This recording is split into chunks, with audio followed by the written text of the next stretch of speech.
now recognize Representative Ilhan Omar for 4 minutes for an opening statement.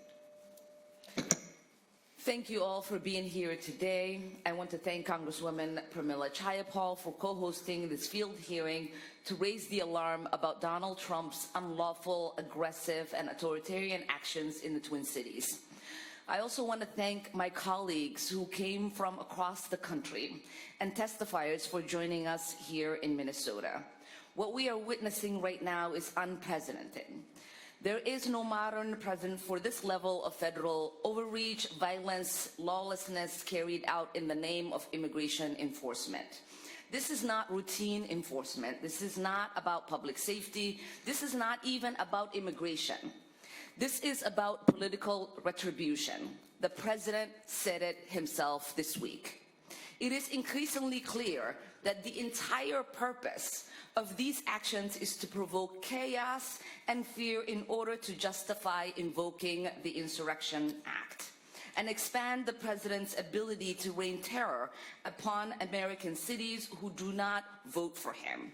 That is the context in which Renee Nicole Good occurred. This administration has unleashed primarily paramilitary force into our neighborhoods, terrorizing families, escalating enforcement, and now killing a U.S. citizen in our state. And this is just the tip of the iceberg. Our office has received numerous reports of deeply questionable arrests, individuals detained without explanation, without warrants, without access to counsel, and in many cases without any discernible lawful basis at all.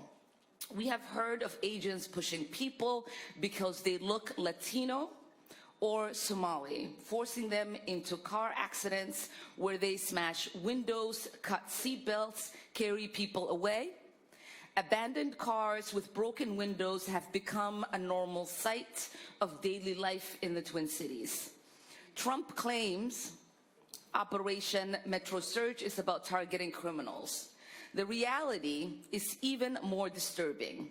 They have deliberately blurred the lines between public safety threats, legal immigration, and U.S. citizens, creating an enforcement campaign so indiscriminate that citizens are being swept up, arrested, and carried away to detention facilities.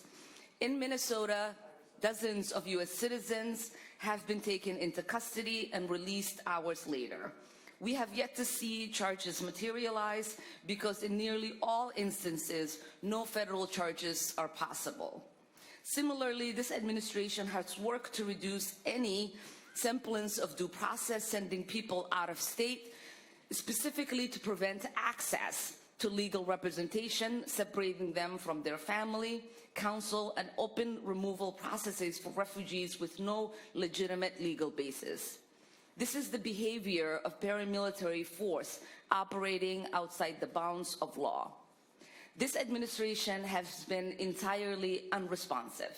Families cannot locate loved ones, attorneys cannot find their clients, members of Congress can't get answers about where people are being held.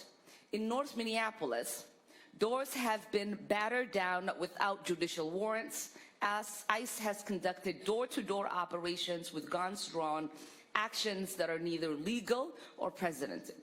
People have been indiscriminately shoved in the streets, pushed into oncoming traffic, and nearly hit by buses. Flashbangs, pepper balls, and chemical irritants are used without a second thought. This is not the America we want. This is not the Minnesota we deserve, and we will fight back. Thank you, and I look forward to hearing from our witnesses.